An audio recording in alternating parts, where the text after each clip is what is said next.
សេងសំថាម៉េចអាណត្តិ2027នេះខ្ញុំបោះឆ្នោតខ្ញុំគិតថាបោះឆ្នោតច្រើនជាងខ្ញុំខ្ញុំមិនដឹងនិយាយថាម៉េចទៀតទេសេងសំខ្ញុំមិនដឹងនិយាយថាម៉េចទៀតទេពីព្រោះតាក់ទងជាមួយនឹងរឿងនេះបើសិនជាយើងនៅតែដើរទៅតាមផ្លូវបោះឆ្នោតហ្នឹងណាខ្ញុំនិយាយឲ្យខ្លីមួយទៀតទៅដើម្បីសរុបសេចក្តីផងបើយើងនៅតែដើរទៅរកផ្លូវបោះឆ្នោតដើម្បីបាននៅទូនីតិកថាបាននៅទូនីតិឬក៏ដូចជាក្រុមប្រឹក្សាគុំសង្កាត់ស្រុកខេត្តអីចឹងណាបើដើរទៅផ្លូវហ្នឹងណា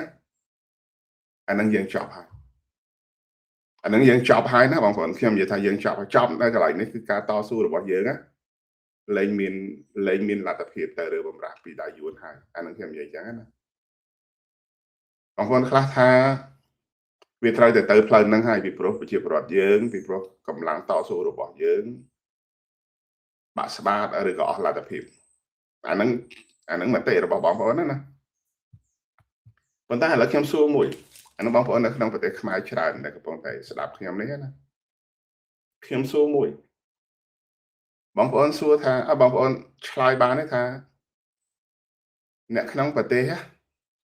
មិនហ៊ានក្រោកឈរមែនទេអ្នកក្នុងប្រទេសខ្លាចមែនទេឬក៏អ្នកក្រៅប្រទេសនឹងមិនហ៊ានក្រោកឈរឬក៏អ្នកក្រៅប្រទេសខ្លាចឬក៏ខ្មែរទាំងអស់គ្នាខ្លាចសួរកន្លែងហ្នឹងមួយបងប្អូនសួរថាអ្នកក្នុងស្រុកហ្នឹងខ្លាចមែនទេរាល់ថ្ងៃណាខ្ញុំជឿថាបងប្អូននៅក្នុងកន្លែងកម្មវិធីយើងនេះណាមានអ្នកឆ្លើយរួចបើសិនជាគេខ្លាចមែនណាថ្ងៃនេះអត់មានអ្នកណាចេញពីផ្ទះថ្ងៃនេះអត់មានអ្នកណាលើកផ្លាកសញ្ញាគណៈបកថ្ងៃនេះអត់មានអ្នកណាហ៊ានតវ៉ាថ្ងៃនេះអត់មានអ្នកណាហ៊ានបើក Facebook ទេប្រសិនបើប្រជាពលរដ្ឋខ្មែរនិងអ្នកនយោបាយឬក៏អ្នកដែលចង់រើបំរាស់ខ្លាចមែនណាខ្ញុំជឿថារឿងទាំងអស់នឹងវាអត់កើតឡើង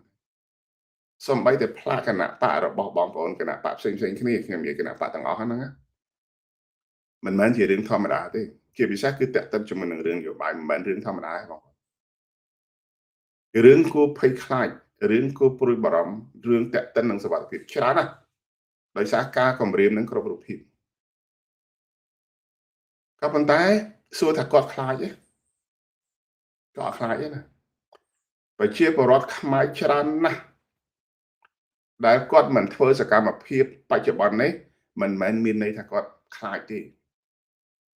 ដោយបងប្អូនខ្លះក៏សួរខ្ញុំថាក្រោកឈរហេតុអីបានជាមិនឲ្យប្រជាពលរដ្ឋក្រោកឈរឬក៏អ្នកខ្លះថាហេតុអីបានជាទាមទារឲ្យប្រជាពលរដ្ឋក្រោកឈរសំណួរកន្លែងហ្នឹងណាបងប្អូនក្រោកទៅណាឈរកន្លែងណាអ្នកណាអ្នករៀបចំមកឈរអត់មានផែនការហ្នឹងទេបងប្អូនគឺនាំគ្នាភ័យនាំគ្នាគិតតែខ្លួនឯងនេះប៉ុន្តែថាគេខ្លាចមិនមែនទេ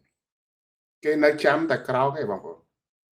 វាគ្រាន់តែថាតើប្រព័ន្ធនៃការក្រោកឈរហ្នឹងក្រោករបៀបណាដោយវិធីណានៅពេលណាហើយអ្នកដែលមិនបានលើកផ្លាកអ្នកដែលមិនបានចេញធ្វើសកម្មភាពនយោបាយអ្នកដែលមិនចេញមកតវ៉ានៅតាមទីសាធារណៈរាល់ថ្ងៃប្រជាពលរដ្ឋខ្មែរណាមិនមែនលោកខ្លាចទេណាបងប្អូនវាគ្រាន់តែថាតើត្រូវរៀបចំរបៀបណាដើម្បីឲ្យពួកគាត់នឹងមានលទ្ធភាពធ្វើសកម្មភាពនឹងចូលរួមរើបំរាស់ជាមួយយើងចំណុចគឺយើងទេដែលវាអត់មានអ្វីដែលជាមូលដ្ឋាន concrete សម្រាប់យកទៅដាក់ឲ្យប្រជាពលរដ្ឋក្រោកសួរថាគាត់ខ្លាចមិនមែនគាត់ខ្លាចទេណាបងប្អូនតែមើលអ្នកដែលលើកផ្លាកគណៈបករាល់ថ្ងៃណាមិនត្រឹមតែលើកផ្លាកគណៈបកទេឡូឡាទៀតឡូឡាជាមួយនឹងអង្គើអយុធធម៌ទៀតរកខុសរកត្រូវបងប្អូនខ្លះណាគ្រាន់តែទំនាស់ឬក៏បញ្ហាដីធ្លីរបស់ពួកគាត់ហ៊ានកាន់ដំបងឈើតូចមួយហ្នឹងណាទល់មុខជាមួយនឹងប្រដាប់អាវុធដែលគេមានកម្លាំងរាប់រយនាក់សួរគាត់ខ្លាចទេគាត់អត់មានស្អីដែលត្រូវខ្លាចទេក៏ប៉ុន្តែយើងនេះទេអ្នកខ្លះថាំងធ្វើមិនបានទេធ្វើមិនកើតទេបើប្រជាពលរដ្ឋមិនក្រោកខ្ញុំសួរទៅវិញថាឲ្យគេក្រោកទៅណា